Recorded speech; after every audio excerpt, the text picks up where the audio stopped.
Wise has taught me how to stand on my own 2 feet. They were always there to go to court with me. They were always there to listen to me. My biggest piece of shame about it is that I failed to not only protect myself, but my children enough. And to have people at Wise accept me being a flawed person is pretty amazing. That's like finding unconditional love in an organization. Wow.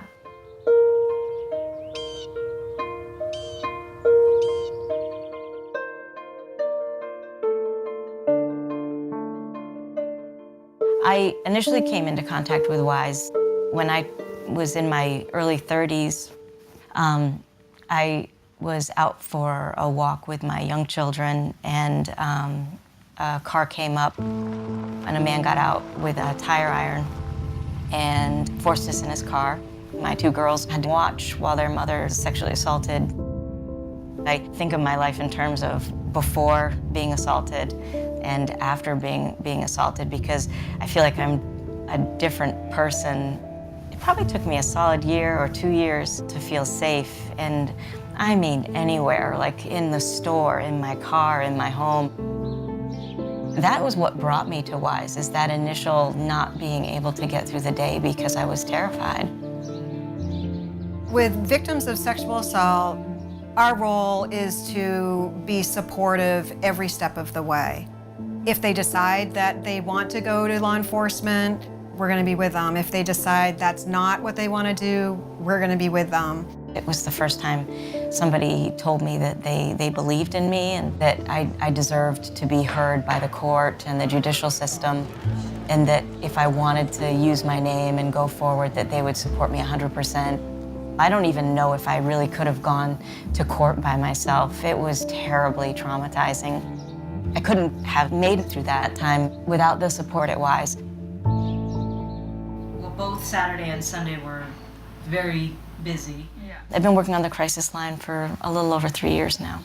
So it was busy, and of course it was busy in the AM hours, which are not exactly when you're like, I'm ready to go all afternoon, and it's quiet, and then 2 o'clock in the morning rolls around. And I found that it's certainly like a healing mechanism for me. Our volunteer pool is absolutely essential in staffing our crisis line. The WISE volunteer training program is designed to give people a really good sense of what gender-based violence is. So it seems important to start with sort of a concept of what gender is. Do people have a working definition for gender? I don't think that I could give you a definition right now. The people who teach the volunteer training are almost entirely WISE staff. And the people who attend our training are from a wide swath of the community. So while it's always a little bit of a challenge to have the crisis line staff 24 hours a day, every day of the year, because of the generosity of the community, we make that happen. First, I would love it if you would all just introduce yourselves. I'm Susan. I'm retired. I'm a survivor. As a child, my father was a very abusive alcoholic, very violent. My mother was abused. I was abused. My brother was abused. Back then, there was just a phone on the wall in the kitchen, and usually you couldn't get to that. It meant running to the neighbors, maybe in your nightgown. I know how horrifying it is to think that, you know, maybe he's really going to kill your mother this time. Maybe he's going to kill you. I know the horror and the terror. I know how it is to go to bed at night, not feel safe. I know how it is to be embarrassed about that, to feel embarrassed about that, so you don't tell people that. And I think that's why I want to give comfort to whomever happens to call that crisis line. They saved my life. When I first came to WISE, I was in a hospital room, very battered and very broken. A police officer called me, and I told him that I had gotten beaten very badly by my ex. that I needed a place to stay and I had nowhere to turn, and he got in touch with Wise. They came to get me right away when I was released from the hospital, and they picked me up and brought me to the safe house. I just hope that the women who are not being abused, I truly hope they pick up the phone and call Wise. I did, and it was the best phone call I ever made. We just started. All right, so set up in the kitchen and then spread from here all the way to the front door is a timeline of gender-based violence. I signed up for the training because I wanted to be a more informed board member, but I think the experience went way beyond what I expected.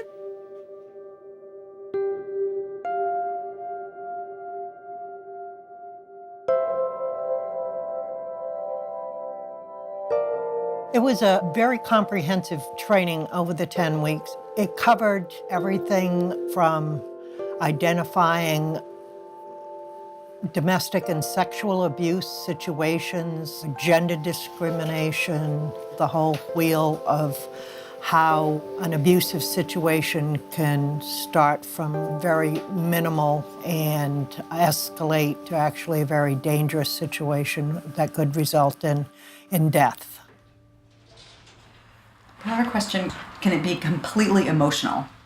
Yeah, that's a great question. So like I look at these and I'm thinking of one of my close friends who's now divorced, but her ex like did all of this, every single part of the wheel. He did all of this. And I think that as far as I know, he never physically hurt her, but he did all of this emotionally. So he's an abuser, right?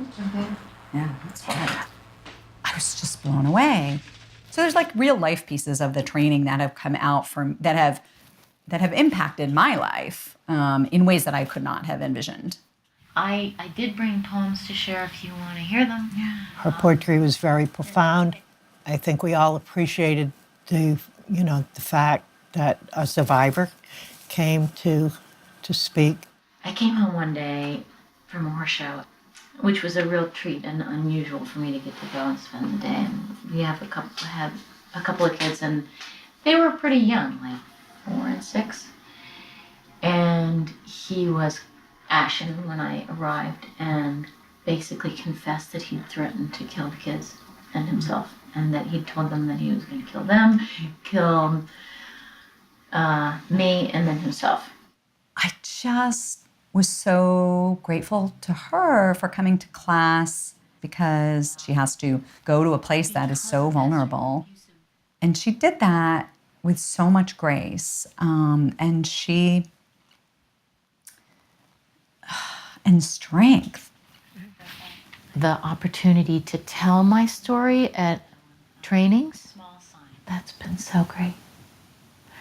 To feel like you can make a difference, that actually the thing that you're most embarrassed about and most ashamed of and wish you could like redo might be the very gift that you have to give to other people. That's been really amazing. I learned so much from the movie that we saw in Norwich. That, to me, was so perfectly demonstrating how much little boys' lives are gender warped. The Mask You Live In did a thorough examination of the harm that we are doing to boys and men when we compel them, require them, force them, don't give them alternatives to how to live their life outside of these very narrow, very tight gender boxes. And that is why our schools program is so critical, because we're able to give them really good information about what underlies gender-based violence. So we're going to focus on this social aspect of gender. Like, what are the expectations? When we're gender stereotyping, we're saying we recognize not that these are like fair or what's happening in our lives, but we recognize that these are the expectations of being male or being female. Sound good? The prevention and education program is primarily Kate and myself. And we sort of joke that we will go anywhere we can to talk with anyone who will listen about gender-based violence. So Hanover High is an example of schools programs that we provide in 10 different school districts across the Upper Valley. And our goal is to provide students with some framework for understanding gender-based violence and also how to engage with their community to start to dismantle the foundations of gender-based violence. Okay, what are the stereotypes about boys? Yeah. Is that we're tough? Okay. Guys are expected to be like players and What does that mean? like get laid all the time. I'm gonna put sex. With whom? Girls. We did 2 boxes on the whiteboard, and one was for boys and one was for girls. And in the boys, we put all this stuff that they were supposed to be. Like, they're supposed to be leaders and strong and muscly and powerful. And then on the girls, they were like weak and small and pretty. So what are the consequences that boys face if they don't fit into this box? Like, what do boys get called when they try to operate differently? And they get called girls. What else? What? Sissies is one of them. Another word is Pussies. There you go. I hear like fag a lot. Okay. I mean, basically, we're saying you're either gay or you're a girl. You're either gay or you're a girl. Right? All the insults that we have for boys are variations on that theme, right? That you're feminine or that you're gay. So aside from the individual who's being made fun of, like, who could that be a problem for? Literal humans who are girls. Literal humans who are gay, right? Because why? What are we saying about being a girl or being gay? That it's not good. It's a bad thing, right? We're saying that some people are better than other people. I'm not saying She just made it fun to actually be in class and talk about those things, because I feel like I was just like a dam. And then she like opened it and I was just like, let's go, let's talk about this all the time. What I find so satisfying about this work with young people is when we see them then taking action afterwards, either communicating with their peers outside of class or continuing to sort of struggle with what this has meant in their own lives, and more importantly, sort of banding together to end gender-based violence in their schools. So you are a sophomore, right? Mm-hmm. Okay. And that go by Emily, so if I introduce you as Emily as a sophomore, that works for you? Yeah. Perfect. Good morning, it's Chelsea from WISE. Today we have Emily, a sophomore from Hartford High School, sharing wise words about double standards. Wise Words is a radio program that we started last March. We write scripts that are reflective of our high school prevention program and have different students from across the Upper Valley record them. Okay, anytime. There are many different times when we are treated differently because of our gender. Guys can pretty much wear whatever clothing they want, except maybe when it's feminine. But there are very specific expectations about how girls should present themselves. Guys can hook up with lots of girls. When I first started in 2003, WISE was operating literally behind closed doors. And today, we have ads running on the advanced transit buses. We have advertising in magazines. WISE is a relatively small organization with a big mission. It's about all of us coming together and saying, we can create change. So my hope for WISE is that, in the next 5 or 10 years, we'll have, thousands of people who can say, I'm a WISE person.